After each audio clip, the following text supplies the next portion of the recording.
அன்பு உறவுகளுக்கு இனிய வணக்கங்கள். இன்றைய பதிவில் மீனராசி அன்பர்களுக்கான ஜூன் மாத ராசி பலன்களை தான் பார்க்க போறோம். இந்த ஜூன் மாதத்துல கிரகநிலைகளின் சஞ்சாரங்களை பார்க்கும்போது சூரியன் ரிஷப ராசியில சஞ்சாரம் செய்கிறார். ஜூன் 15ஆம் தேதி அன்னைக்கு மிதுன ராசிக்கு பெயர்ச்சியாக இருக்கார். சந்திரன் மாத துவக்கத்துல மீன ராசியில சஞ்சாரம் செய்கிறார். செவ்வாய் மேஷ ராசியில இந்த மாதம் முழுவதும் ஆட்சி பலம் பெற்று சஞ்சாரம் செய்கிறார். புதன் ரிஷப ராசியில சஞ்சாரம் செய்கிறார். ஜூன் 14ஆம் தேதி பெயர்ச்சியாகி மிதுன ராசியில ஆட்சி பலம் பெற்று சஞ்சாரம் செய்ய இருக்கார். குரு பகவான் ரிஷப ராசியில சஞ்சாரம் செய்கிறார். சுக்கிரன் ரிஷப ராசியில சஞ்சாரம் செய்கிறார். ஜூன் 12ஆம் தேதி அன்னைக்கு பெயர்ச்சியாகி மிதுன ராசியில சஞ்சாரம் செய்ய இருக்கார். சனி பகவான் கும்ப ராசியிலையும், ராகு பகவான் மீன ராசியிலையும், கேது பகவான் கன்னி ராசியிலையும் சஞ்சாரம் செய்யறாங்க. இந்த கிரகநிலை அமைப்புகளின்படி இந்த மாதத்துல உங்களுக்கு என்ன மாதிரியான பலன்கள் கிடைக்க போகுது, எந்தெந்த விஷயங்களை இந்த காலகட்டத்துல நீங்க செய்யலாம், அவசியம் தவிர்த்துக்க வேண்டிய விஷயங்கள் என்னென்ன, எந்த தெய்வ வழிபாடு இந்த காலகட்டத்துல உங்களுக்கு நன்மையை உண்டாக்கும், இது மாதிரியான தகவல்களை தெளிவாகவும் சுருக்கமாகவும் இந்த பதிவுல நாம பார்க்க போறோம். கொஞ்சம் கூட வீடியோவை ஸ்கிப் பண்ணாம முழுமையா பார்க்க முயற்சி செய்யுங்க. வாங்க வீடியோக்குள்ள போலாம். மீன ராசியை பொறுத்த வரைக்கும் பூரட்டாதி 4ஆம் பாதம், உத்திரட்டாதி 1, 2, 3, 4ஆம் பாதங்கள், ரேவதி 1, 2, 3, 4ஆம் பாதங்களை உள்ளடக்கியது மீனராசி. மீனராசிக்கு அதிபதி குரு பகவான். வீடியோல சொல்லக்கூடிய பலன்கள் ஆண் பெண் இருப்பாளருக்கும் பொருந்தக்கூடிய பலன்கள். மீனராசி அன்பர்களுக்கு உங்க ராசி அதிபதியான குரு பகவான் முயற்சி ஸ்தானமான 3ஆம் இடத்துல இருக்கார். அதுவும் அவர் தனிச்சு இல்லாம ஆட்சி பலம் பெற்ற சுக்கிர பகவானோட சேர்க்கை பெற்றும், உங்க 6ஆம் அதிபதியான சூரியனோட சேர்க்கை பெற்றும், சுகஸ்தானாதிபதி புதனோட சேர்க்கை பெற்றும் சஞ்சாரம் செய்கிறார். உங்க ராசி அதிபதி முயற்சி ஸ்தானத்துல சஞ்சாரம் செய்யும் இந்த மாதம் முழுவதுமே உங்களுக்கு எடுக்கும் முயற்சிகளில் வெற்றி கிடைக்கும். நிறைய ஆன்மீக நாட்டத்தை அதிகப்படுத்தும். குறிப்பா இசை சார்ந்த துறைகள்ல, எழுத்து சார்ந்த துறைகள்ல, கவிதைகள்ல இதிலெல்லாம் ஒரு சிலருக்கு ஆர்வம் அதிகரிக்கும். எக்ஸ்ட்ரா கரிக்குலர் ஆக்டிவிட்டிஸ்ல ஆர்வம் பிறக்கும். எதையாவது புதுசா கத்துக்கிற ஆர்வம் இந்த காலகட்டத்துல பிறக்கும். ஆபரண சேர்க்கை இருக்கும். வெளியூர், வெளிநாடு, வெளி மாநிலம் செல்லக்கூடிய பயணங்கள் மேற்கொள்ளக்கூடிய அமைப்புகளை உண்டாக்கும். பயணங்களால அனுகூலங்கள் இருக்கும். ஆனாலுமே உங்க ராசியிலேயே ராகு பகவான் சஞ்சாரம் செய்யும் காரணத்தினால எதிலையும் சற்று நிதானம் அவசியம் தேவைப்படும். முடிவெடுக்கிறதுல சில நேரங்கள்ல தடுமாற்றம் இருக்கலாம். தேவையில்லாம அடுத்தவங்க விஷயத்துல இந்த காலகட்டத்தில் நீங்க தலையிடாதீங்க. உங்க விஷயத்திலையும், உங்க பர்சனல் விஷயங்கள்லையும் அடுத்தவங்களுடைய 3ஆம் நபர்களுடைய தலையிட்ட அனுமதிக்காதீங்க. தன குடும்ப வாக்குஸ்தானமான 2ஆம் பாவகத்து அதிபதி செவ்வாய் பகவான் தனஸ்தானத்துல ஆட்சி பலம் பெற்று சஞ்சாரம் செய்யறது விசேஷம். வாக்கு சம்பந்தமான, பேச்சு சம்பந்தமான தொழில் செய்யறவங்களுக்கும், பணம் சார்ந்த தொழில் செய்யறவங்க, ஃபைனான்ஸ் கடை வச்சிருக்கவங்க, வட்டிக்கு விடுறவங்க, ஆசிரியர், வக்கீல், ஜோதிடர், நீதிபதி, மார்க்கெட்டிங் சம்பந்தமான ஃபீல்ட்ல இருக்கவங்க, இவங்களுக்கெல்லாம் நல்ல முன்னேற்றம் இந்த காலகட்டத்தில் இருக்கும். வெளிநாட்டு வருமானம் நிறைய மீனராசி அன்பர்களுக்கு இந்த காலகட்டத்தில் இருக்கும். நண்பர்கள் மூலமா ஒரு சிலருக்கு வருமானம் இருக்கும். குலத்தொழில் செய்யறவங்களுக்கு நல்ல முன்னேற்றம், லாபம் இந்த காலகட்டத்தில் இருக்கும். கூட்டு தொழில இருக்கவங்களுக்கும் கூட்டு தொழில நல்ல முன்னேற்றம் இருக்கும். பார்ட்னர்ஷிப் வகையிலையும் அனுகூலங்கள் இந்த காலகட்டத்தில் சிறப்பான முறையில தான் இருக்கும். குடும்ப வளர்ச்சி இந்த காலகட்டத்தில் திருப்திகரமா இருக்கும். குடும்பத்துக்காக நிறைய விஷயங்களை பார்த்து செய்வீங்க. குடும்பத்துக்காக நிறைய பொருட்களை வாங்கி சேர்ப்பீங்க.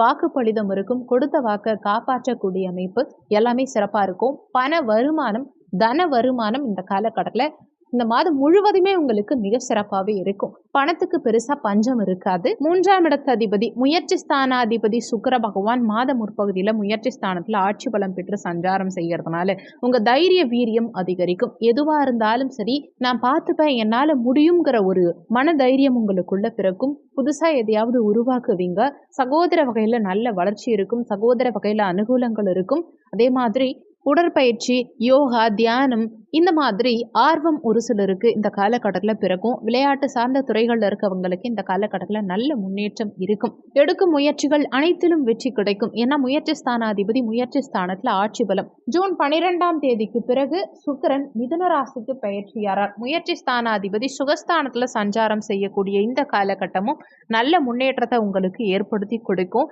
மாணவர்களுக்கு கல்வியில ஆர்வம் அதிகரிக்கும். சகோதர வகையில் அனுகூல அனுகூலங்கள் இருக்கும். எடுக்கும் முயற்சிகளில் வெற்றி கிடைக்கும். வண்டி வாகனங்கள் வாங்கக்கூடிய யோகம். ஏன்னா வண்டி வாகன காரகனான சுக்கிர பகவான் சுகஸ்தானத்துல சஞ்சாரம் செய்கிறார். சுகபோகங்களை பெருக்கக்கூடிய அமைப்புகளும் உண்டாகும். அசையா சொத்து வாங்கறதுக்கு உண்டான அமைப்புகளை கொடுக்கும். ஏன்னா சுகஸ்தானாதிபதி புதனும் மாத பிற்பகுதியில ஜூன் 14ஆம் தேதிக்கு பிறகு மிதுன ராசியில சுகஸ்தானத்துல ஆட்சி பலம் பெற்று சஞ்சாரம் செய்யும் காரணத்தினால நிச்சயமா இடம், பூமி, மனை, வீடு கட்டுற யோகம் இது எல்லாம் சிறப்பாவே இருக்கும். இந்த மாதத்துல சுகஸ்தானாதிபதி புதனும் ஆட்சி பலம், அதே மாதிரி சுகபோக காரகனான சுக்கிரனும் ஆட்சி பலம், அதே மாதிரி பூமி காரகனான செவ்வாயும் ஆட்சி பலம். அப்போ நிச்சயமா சுகபோகங்கள் இந்த மாதம் முழுவதுமே உங்களுக்கு மிக சிறப்பாக இருக்க போது. புத்தி கூர்மை சிறப்பாக இருக்கும். எடுக்கும் முயற்சிகளில் வெற்றி கிடைக்கும். இன்வெஸ்ட்மெண்ட் பண்ணி பிசினஸ் பண்றவங்களை விட தன்னுடைய புத்தி கூர்மையை வச்சு, அறிவை வச்சு செய்யக்கூடிய தொழில் செய்யறவங்களுக்கு மிகப்பெரிய முன்னேற்றம், லாபம் இந்த மாதம் முழுவதுமே இருக்கும். தாய் வர்க்கம் சார்ந்தவர்களோடையும் தாயோடையும் நல்ல பாண்டிங் இருக்கும். தாய் மூலமா அனுகூலங்கள் இருக்கும். தாய் வழி சொத்துக்கள் கடந்த காலகட்டங்கள்ல பிரச்சனைகள்ல இருந்தது, பாகப்பிரிவினை சம்பந்தமான பிரச்சனை இருந்ததுன்னா கூட அதெல்லாம் கூட சரியாகி தாய் வழி சொத்துக்கள் உங்க கைக்கு வந்து சேரக்கூடிய அமைப்புகளை கொடுக்கும். தாய்க்கு உடல்நல தொந்தரவுகள் எல்லாம் இந்த காலகட்டத்தில் நீங்கி நல்ல முன்னேற்றத்தை கொடுக்கும். 6ஆம் இடத்து அதிபதி சூரிய பகவான் மாத முற்பகுதியில முயற்சி ஸ்தானமான 3ஆம் பாவகத்துல இருக்கார். அதுவும் குருவோட சேர்க்கை பெற்று சஞ்சாரம் செய்கிறார். மாத முற்பகுதியில முக்கியமான முடிவுகள் எடுக்கும் சமயத்துல சற்று நிதானம் தேவைப்படும். ஏன்னா 6ஆம் அதிபதி சகோதரஸ்தானமான 3ஆம் இடத்துல இருக்கும் காரணத்தினால சகோதர வகையில ஒரு சில கருத்து வேறுபாடுகள், மனஸ்தாபங்களை எல்லாம் இந்த சூரிய பகவானால ஒரு சில மீனராசி அன்பர்கள் ஃபேஸ் பண்ற மாதிரி இருக்கும். தாய்க்கு உடல்நல தொந்தரவுகள் சின்ன சின்னதா உண்டாகலாம். தந்தை வர்க்கம் சார்ந்தவர்களுடையும் சிறு சிறு கருத்து வேறுபாடுகளை எல்லாம் கடந்த காலகட்டங்களில் உங்களுக்கு ஏற்படுத்தி இருக்கும். மாத பிற்பகுதியில, அதாவது ஜூன் 15ஆம் தேதிக்கு பிறகு சூரிய பகவான் சுகஸ்தானத்துக்கு பெயர்ச்சியாகும் காரணத்தினால வேலை சார்ந்த விஷயங்கள் இந்த காலகட்டத்தில் திருப்திகரமாக இருக்கும். ஏன்னா ஆட்சி பலம் பெற்ற புதனோட சேர்க்கை பெற்று சூரியன் சஞ்சாரம் செய்யக்கூடிய அமைப்பு புதாதித்ய யோகம். அப்போ தாய்க்கு நல்ல முன்னேற்றத்தை ஏற்படுத்தி கொடுக்கும். ஆனா வீட்டு பக்கத்திலேயே உங்களுக்கு எதிரிகள் இருப்பாங்க. உங்க பக்கத்திலேயே எதிரிகள் இருக்கிறதுக்கு வாய்ப்புகள் இருக்கிறதுனால எதிரிகள் வகையில மட்டும் கொஞ்சம் கவனமா இருந்துக்கோங்க. முடிஞ்ச வரைக்கும் எந்த விஷயத்தையும், உங்களோட பர்சனல் விஷயங்கள் எதையுமே உங்க ஃப்ரெண்ட் சர்க்கிள்ல கூட எதுவும் ஷேர் பண்ணிக்க வேண்டாம். ஆனா வேலை சார்ந்த விஷயங்கள் இந்த காலகட்டத்தில் திருப்திகரமா இருக்கும். பணி சார்ந்த வகையில நல்ல முன்னேற்றத்தை ஏற்படுத்தி கொடுக்கும். நீண்ட காலமா பதவி உயர்வுக்காக எதிர்பார்த்துட்டு இருக்கவங்களுக்கும் இந்த காலகட்டத்தில் நிச்சயம் பதவி உயர்வு கிடைக்கும். அரசு வழி அனுகூலங்கள் இந்த காலகட்டத்தில் உங்களுக்கு திருப்திகரமா இருக்கும். கலத்தர ஸ்தானாதிபதியான புதன் பகவான் இந்த மாத பிற்பகுதியில, அதாவது கலத்தர ஸ்தானாதிபதியான புதன் பகவான் மாத முற்பகுதியில முயற்சி ஸ்தானமான 3ஆம் இடத்துல சஞ்சாரம் செய்கிறார். அப்போ நிறைய மீனராசி என்பர்களுக்கு மாத முற்பகுதியில உங்க திருமணம்ங்கிறது உங்க சுய முயற்சியினால இருக்கும். ஏற்கனவே 7ஆம் இடத்துல கேது பகவான் சஞ்சாரம் செய்யும் காரணத்தினால நிறைய மீனராசி என்பர்களுக்கு கடந்த காலகட்டங்கள்ல திருமணத்துல தடங்கல்கள் ஏற்பட்டு இருக்கலாம். கணவன் மனைவிக்குள்ள கருத்து வேறுபாடுகள் ஏற்பட்டு இருக்கலாம். ஆனாலுமே இப்போ குரு பகவான் இந்த கலத்திரஸ்தானத்தை பார்க்கும் காரணத்தினால கேது பகவான் சுபத்துவம் அடைஞ்சு, கேது பகவானால கடந்த காலகட்டங்கள்ல இருந்த தடங்கல்கள் அகன்று திருமண பாக்கியம் நிறைய மீனராசி அன்பர்களுக்கு இந்த காலகட்டத்தில் கைகூடி வரும். கணவன் மனைவிக்குள்ள இருந்த கருத்து வேறுபாடுகள் நீங்கும். அதே மாதிரி மாத பிற்பகுதியில, அதாவது ஜூன் 14ஆம் தேதிக்கு பிறகு புதன் சுகஸ்தானத்துல ஆட்சி பலம் பெறக்கூடிய இந்த காலகட்டத்தில் நிறைய மீனராசி அன்பர்களுக்கு 100% திருமண பாக்கியம் கைகூடி வரும். கலத்தர காரகனான சுக்கிர பகவானும் இந்த மாதத்துல ஆட்சி பலம் பெற்று சஞ்சாரம் செய்கிறார். கலத்தர ஸ்தானத்தையும் குரு பகவான் பார்க்கிறார். மாத பிற்பகுதியில கலத்தர ஸ்தானாதிபதியும் ஆட்சி பலம் பெற போறார். அப்போ நிச்சயமா திருமண பாக்கியம் இந்த காலகட்டத்தில் நிறைய மீனராசி அன்பர்களுக்கு கைகூடி வரும். அதே மாதிரி ஏற்கனவே திருமணமாகி டிவோர்ஸ் ஆகி 2ஆம் திருமணத்துக்காக காத்துக்கிட்டு இருக்கவங்களுக்கும் நிச்சயம் இந்த காலகட்டத்தில் திருமண யோகம்ங்கிறது வரும். அஷ்டமாதிபதியான சுக்கிர பகவான் 3ஆம் இடம் முயற்சி ஸ்தானத்துல ஆட்சி பலம் பெற்று சஞ்சாரம் செய்கிறார். நீண்ட காலமா வெளிநாடு போகணும்னு எதிர்பார்த்துட்டு இருக்கக்கூடிய மீனராசி அன்பர்களுக்கு இந்த காலகட்டத்தில் நிச்சயமா வெளிநாடு செல்லக்கூடிய யோகம்ங்கிறது இருக்கும். சகோதர வகையில ஒரு சிலருக்கு கருத்து வேறுபாடுகள் இருந்தாலுமே இங்க சுக்கிரன் ஆட்சி பலம் பெறும் காரணத்தினால சகோதர வகையில அனுகூலங்கள் இருக்கும். ஆவணம் சார்ந்த விஷயங்கள்லையும் கையெழுத்து சார்ந்த விஷயங்கள்லையும் இந்த காலகட்டத்தில் கொஞ்சம் கவனமா இருந்துக்கோங்க. யாருக்கும் ஜாமீன் கையெழுத்து போடாதீங்க. நீங்க ஏதாவது இடம் ரிஜிஸ்ட்ரேஷன் பண்றீங்க, இல்ல வீடு வாங்குறீங்க, இந்த மாதிரி எதுவா இருந்தாலும் சரி, ரிஜிஸ்ட்ரேஷன் பண்ணும்போது ஆவணங்கள் கரெக்டா இருக்கா, ஏதாவது மிஸ்டேக்ஸ் இருக்கா, வில்லங்கம் இருக்கா, இதையெல்லாம் கொஞ்சம் செக் பண்ணிக்கிறது இந்த காலகட்டத்தில் உங்களுக்கு நல்லது.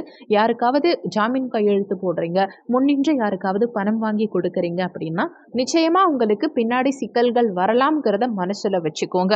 முடிஞ்ச வரைக்கும் யாருடைய விஷயங்கள்லையும் தலையிடாம உங்க பர்சனல் விஷயங்கள்ல மட்டும் கவனம் செலுத்துறது இந்த காலகட்டத்தில் உங்களுக்கு நல்லது. முயற்சி எடுத்தீங்கன்னா நிறைய அனுகூலங்கள், வெற்றி, நீங்க நினைச்ச இடத்துக்கு செல்லக்கூடிய முன்னேற்றகரமான காலகட்டம் இது. கூடுதலா முயற்சி எடுங்க. நல்ல முன்னேற்றம் நிச்சயம் இந்த காலகட்டத்தில் உங்களுக்கு இருக்கும். ஜூன் 12ஆம் தேதிக்கு பிறகு அஷ்டமாதிபதி சுகஸ்தானத்துக்கு செல்லும் காரணத்தினால இந்த காலகட்டத்தில் தாய்க்கு சில உடல்நல தொந்தரவுகள் இருக்கலாம். அதே மாதிரி வீட்டு செல்ல பிராணிகள் வகையில கொஞ்சம் கூடுதல் அக்கறை எடுத்துக்க பாருங்க. செல்ல பிராணிகளுக்கு ஏதாவது உடல்நல தொந்தரவுகள் உண்டாகலாம். வீடு கட்டுறதுல சில காலம் தற்காலிகமான தடங்கல்கள் உண்டாகலாம். வாகனங்கள்ல பழுது உண்டாகலாம். உங்க உடல் ஆரோக்கியத்திலையும் சற்று கூடுதல் அக்கறை எடுத்துக்க பாருங்க. பாக்கியாதிபதியான செவ்வாய் பகவான் தனஸ்தானத்துல ஆட்சி பலம் பெற்று சஞ்சாரம் செய்யறது விசேஷம். தன வருமானம் இந்த காலகட்டத்தில் மிக சிறப்பா இருக்கும். சகல பாக்கியங்களையும் அனுபவிக்கக்கூடிய யோகத்தை உண்டாக்கும். குடும்பத்துல நல்ல முன்னேற்றம் இருக்கும். அயல்நாட்டு தொடர்பு உண்டாக்கி கொடுக்கும். அயல்நாட்டு வருமானத்தை ஏற்படுத்தி கொடுக்கும். நல்ல பணவரவு, தந்தைக்கு முன்னேற்றம், தொழில் வகையிலையும் நல்ல முன்னேற்றம், ஆன்மீக நாட்டம் அதிகரிக்கிறது, பிரிந்தவங்க ஒன்று சேரக்கூடிய யோகம், இது எல்லாமே இந்த காலகட்டத்தில் உங்களுக்கு சிறப்பாகவே இருக்கும். தொழில் ஸ்தானாதிபதியான குரு பகவான் முயற்சி ஸ்தானமான 3ஆம் பாவகத்தில் இருக்கார். தொழில் வகையில நல்ல முன்னேற்றம் இருக்கும். தொழில்ல சில மாற்றங்களை இந்த காலகட்டம் ஏற்படுத்தி கொடுக்கும். தொழிலுக்காக பயணங்கள் மேற்கொள்ளக்கூடிய அமைப்புகளை கொடுக்கும். தொழில் வகையிலையோ வேலை காரணமாவோ பயணங்கள் வெளியூர், வெளிநாடு, வெளி மாநிலம் செல்லக்கூடிய அமைப்புகளை கொடுக்கும். தொழில்ல சற்று அலைச்சல்களை அதிகப்படுத்தும். ஆனாலுமே உங்களுக்கு அனுகூலத்தை தான் கொடுக்கும். ஒரு சிலருக்கு தொழில் வகையில அவசரத்தன்மை இருக்கலாம். முடிஞ்ச வரைக்கும் அவசரத்தன்மையை தவிர்த்துக்க பாருங்க. அவசரமா எந்த முடிவுகளையும் எடுக்காதீங்க. முக்கியமான முடிவுகள் எடுக்கும் சமயத்துல நிதானம் அவசியம் தேவைப்படும். லாபஸ்தானாதிபதி சனி பகவான் விரயஸ்தானத்துல இருக்கார். லாபங்கள் அனைத்தும் ஏதாவது ஒரு வகையில விரயங்களா போகலாம். அதனால முடிஞ்ச வரைக்கும் சுப செலவுகளா உங்க செலவுகளை மாத்திக்க பாருங்க. தேவையில்லாத விஷயங்களுக்காக செலவுகள் செய்யறத சற்று தவிர்த்துக்கிறது இந்த காலகட்டத்தில் உங்களுக்கு நல்லது. உடல்நல தொந்தரவுகளும் இந்த காலகட்டத்தில் சற்று அதிகரிக்கலாம். செய்யும் தொழிலில் லாபங்களை சற்று குறைக்கலாம். விரையாதிபதியான சனி பகவான் தன்னுடைய சொந்த வீட்டில் ஆட்சி பலம் பெற்று சஞ்சாரம் செய்யும் காரணத்தினால சுப விரயங்கள் இருக்கும். வீட்டில் சுபகாரியங்கள் செய்யறது அதுக்காக செலவு பண்ணக்கூடிய அமைப்புகளை உண்டாக்கி கொடுக்கும். இந்த மாதம் சிறப்பாமைய நீங்க செய்ய வேண்டிய தெய்வ வழிபாடு என்னன்னா, சனிக்கிழமை தினங்கள்ல விநாயக பெருமான் வழிபாடு செய்யறதும் ஆஞ்சநேயர் வழிபாடு செய்யறதும் உங்களுக்கு முன்னேற்றத்தை உண்டாக்கும். இந்த வீடியோல உங்களுக்கு ஏதாவது சந்தேகம் இருந்தா கீழே இருக்க கமெண்ட் செக்ஷன்ல சொல்லுங்க. நன்றி. மற்றும் ஒரு நல்ல பதிவோடு மீண்டும் உங்களை சந்திக்கிறோம்.